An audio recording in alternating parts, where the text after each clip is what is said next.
ஐயா ஐயா வணக்கம், எப்படி இருக்கீங்க? நல்ல இருக்கேன். என்ன விஷயமா வந்தீங்க? ஒண்ணும் இல்லை, இந்த வருடம் என் பெண்ணுக்கு திருமணம் வச்சிருக்கேன். அதான் சமையலுக்கு உங்க கிட்ட சொல்லிட்டு அப்படி தேதியும் சொல்லிட்டு போலன்னு வந்தேன். என்ன இந்த ஊர்ல எல்லா விசேஷம் உங்க சாப்பாடு தான், அதான் வந்தேன். நல்லது நல்லது, கண்டிப்பாக செய்து தாரோன். இந்த சமையல் எல்லாம் எங்க அப்பா காலத்தில் இருந்து என்னுடன் வந்தது. பின்ன எனக்கு தெரியாத என்னுடைய திருமணம், என் அக்கா அண்ணன் திருமணம், என் நண்பர் திருமணம் எல்லாமே உங்க சமையல் தான். அதனால் தான் என் மகளுக்கு திருமணத்துக்கு நீங்கள் தான் சமையல் செய்து தார வேண்டும். நான் வருகிறேன். சரிப்பா, பார்த்து போ. டோ சின்னவனை இங்க இருக்காப்பா, இங்க வா. என்னப்பா, என்ன விஷயம் சொல்லுங்க. இப்ப வந்துட்டு போறவடுடைய பெண்ணுக்கு திருமணம், அதனால் நம்ம டைரியில தேதி குறிஞ்சி வை. இப்ப எங்க போற, நீ செல்லு. ஆதுவா அப்பா, சாப்பாடு ரெடி. அதனால் மண்டபத்துக்கு அனுப்பி வண்டியில் ஏற்றி வைத்து கொண்டு இருந்த நீங்க கும்பிட்ட தால் இங்கு வந்தேன். சரி, சின்னவனை பார்த்து சாப்பாடு பாத்திரமாக எடுத்து செல்லு. அப்புறம் சாப்பாடு பத்தியில் சாப்பாடு எப்படி இருக்கு என பேசுவதை கேள். அப்போது தான் நாம் சமையலில் குறை நிறைய கேட்டு அதற்கு ஏற்ப மாற்றங்கள் செய்து தார முடியும். சரிப்பா, நீங்க செல்வது போல நடத்துகிறேன். அப்பா அப்பா. என்ன பெரியவனை, என்ன விஷயம்? அப்பா, என் கல்லூரியில் பரீட்சை பீஸ் கட்ட பணம் தேவைப்படும், அதனால் தான் வந்தேன். என்னடா எப்ப பார்த்தாலும் பணத்துக்கு தான் இங்கு வார? என்னையும் உன் தம்பியும் பார்க்க வார மட்டிய நீயும் இங்கு இருந்து தொழிலை கற்று கொண்டால் உனக்கு நன்மை தானே? பாவம், உன் தம்பி தான் ஒரே ஆளகா கஷ்டப்பட்டு உழைத்து வருகிறான். ஐயோ, இதுக்கு தான் நான் இங்கு இல்லாமல் கல்லூரியில் தாக்கி படிக்கிறேன். இங்கு வந்தால் போகையும் காய்கறிகள் நறுக்கி பாத்திரம் கழுவும் சத்தம் கேட்டு எனக்கு எரிச்சல் தான் வருது. தான் படிப்பை முடித்து வெளிநாட்டு வேலைவாய்ப்பு கிடைச்சா அங்கே தங்கி விடுவேன். சரிப்பா, இந்த பணம் எடுத்துட்டு போ, நல்ல இருப்பா.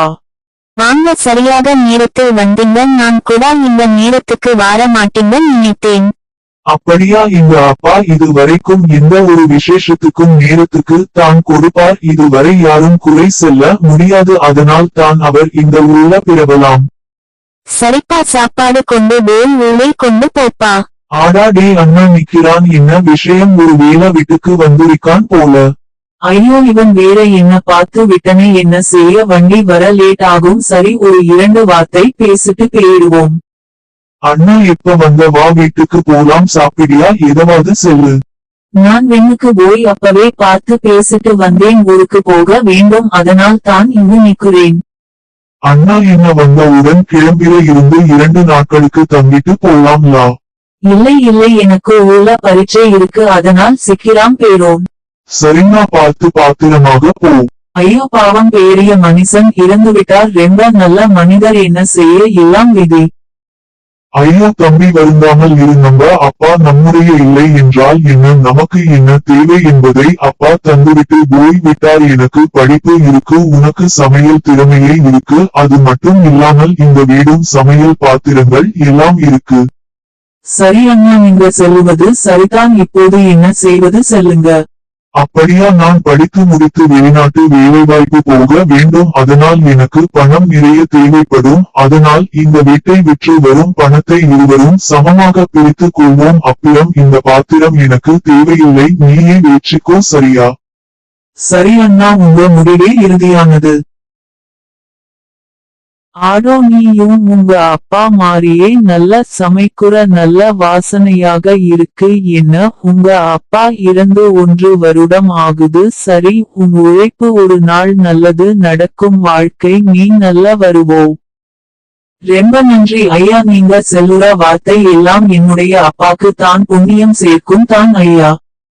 உங்களுடைய ஃபைல்ஸ் எல்லாத்தையும் பார்த்தோம், எல்லாம் நல்லா இருக்கு. ஆனால் உங்க அனுபவம் பார்த்தது, அதனால் இங்கு உங்களுக்கு வேலை இல்லை. சார், நான் 1 வருடமாக வேலை இல்லாமல் இருக்கேன். எந்த வேலை கிடைத்தாலும் சரி, நான் செய்கிறேன். எனக்காக உதவுங்கள். சரி, உங்கள் அட்ரஸ் தாங்க. வேலை இருந்தால் தகவல் சொல்கிறோம். என்ன நண்பா, என்ன ஆச்சு? என் சோகம், வேலைக்கு போனியே, என்ன ஆச்சு சொல்லு. ஆடா போட எல்லாம் வேலைக்கு போன அனுபவம் இல்லை, உங்க படிப்புக்கு எத்தா வேலை இல்லை செல்லுறங்க. சரி, ஏதாவது ஒரு தொழில் செய்து முன்னேறுவது இதுதான் சிறந்த வழி. ஆடா என்னுடைய வீடு விற்ற பணத்தை தொழில் செய்ய முதலீடு செய்தேன், தொழில் நஷ்டத்தை சந்தித்து நாடு தேர்வில் நின்றது தான் வினை. சரி நண்பா, உனக்கு ஒரு யோசனை சொல்றேன், நீ சென்ற ஊருக்கு போ, உன் தம்பியிடம் உதவி கேள், அவன் உனக்கு உதவுவான். எனது தம்பியா? அவனை பணம் கையில் கொடுத்து விட்டு ஒரு வருடம் முழுவதும் நான் அவனிடம் பேசவில்லை, இப்போது உதவி என்று கேட்டால் என்ன செல்லுவன் என்று தெரியுது, எனக்கு வேற வழி இல்லை, அவனிடம் தான் உதவி கேட்க வேண்டும்.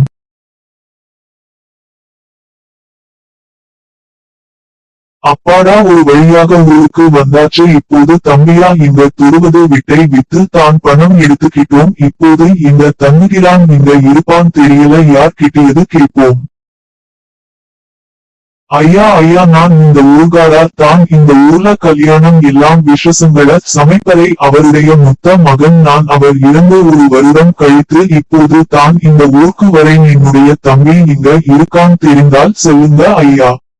அப்படி எனக்கு நன்றாக தெரியும், ஆனால் இப்போது நான் மருத்துவமனைக்கு போக வேண்டும், இல்லை என்றால் நானே கூப்பிட்டு போவோம், இந்த தெருவில் உள்ள பெரிய பங்களா வீடு ஒன்று இருக்கு, அங்கு போ செல்வார்கள். ஐயோ, இவ்வளவு பெரிய வீடு, இந்த இடத்தை தான் அவரு சென்னாரு, இங்க யார் கிட்ட கேக்குறது தெரியவில்லை.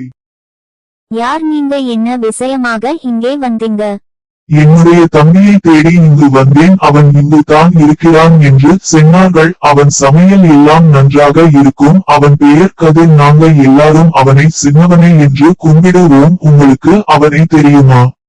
என்ன சொல்லுறீங்க? அவர் தான் எங்களுடைய முதலாளி, இது தான் அவருடைய வீடு, அவர் கடினமான உழைப்பு தான் இந்த பங்கள வீடு, அது மட்டும் அல்ல, இந்த ஊரை சுத்தி எல்லாம் மாவட்டத்தில் இவருடைய உணவு தான் எல்லாம், திருமணம் விசேஷங்கள் எல்லாத்துக்கும், இப்ப கூட பக்கத்தில் ஒரு நிகழ்ச்சியில் உணவு எடுத்துட்டு போனுங்க, நீங்க வேண விட்டுல காத்து இருக்க அவர் வந்து விடுவார். சரிங்க, நான் இங்கே இருக்கிறேன், அவன் வந்ததும் பார்த்து விட்டு போறேன்.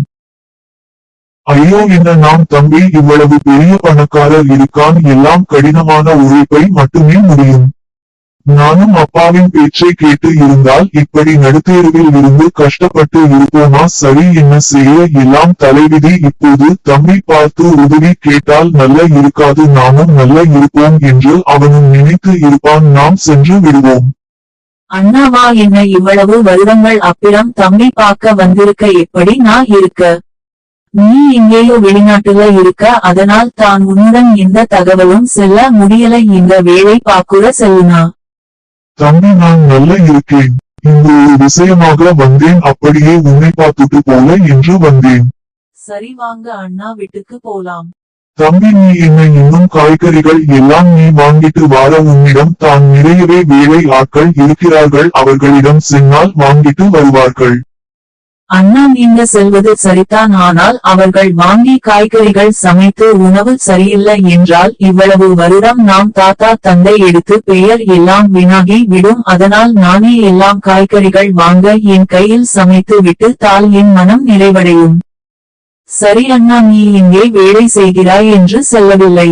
சரி தம்பி, நீ இவ்வளவு நேர்மையாக இருப்பதால் உன்னிடம் நான் போய் செல்ல விரும்பவில்லை, நாம் வீடு விற்ற பணத்தை முதலீடு செய்ய நஷ்டம் ஏற்பட்டது என்று கேட்டாலும் வேலை கிடைக்கவில்லை, வேறு வழி எண்ணி உன்னிடம் உதவி கேட்க வந்தேன், இக்குவந்த பின் தான் உன்னுடைய கடினமான உழைப்பு, நாம் தந்தையின் பெயர் எப்படி எல்லாரும் தெரியும் படி செய்கிறாய் என்று, அதனால் வேறு எங்கேயாவது போகலாம் என்று சென்றேன், வழியில் உன்னை பார்த்ததும் என்ன செய்வது என்று தெரியாமல் இருந்தேன். சரி அண்ணா, இப்போது என்ன தொழிலில் நஷ்டம் அவ்வளவு தானே, சரி நான் ஒன்று செல்கிறேன், எதற்காக தெரியாத தொழிலில் முதலீடு செய்து கஷ்டப்பட வேண்டும், நமக்கு தெரிந்த சமையல் தொழிலில் முன்னேற்றம் செய்வோம், நான் உணவு விடுதி ஒன்று ஆரம்பிக்கும் எண்ணத்தில் இருக்கேன், நீங்களும் நன்றாக படித்து இருக்கிறார், அப்புறம் நாம் இருவர் சேர்ந்து தொழில் செய்வோம், அவ்வளவு தான், இதற்கு ஏன் என்னிடம் தயக்கம், நான் உங்களுடைய தம்பி. சரி தம்பி, இவ்வளவு வருடம் தந்தையின் பேச்சை கேட்கவில்லை, இப்போதாவது தம்பியின் பேச்சை கேட்கிறேன். இந்த கதையில் என்ன தெரிகிறது? என்னதான் படித்து பட்டங்கள் பெற்றார், எல்லாம் தெரியும் என்று நினைத்து கொள்ளக்கூடாது. ஒரு அனுபவம் மிக்க மனிதர்கள் என்ன செல்கிறார் என்று கேட்டு செயல்படுபவர் தான் இந்த உலகில் நிலைத்து நிற்பான்.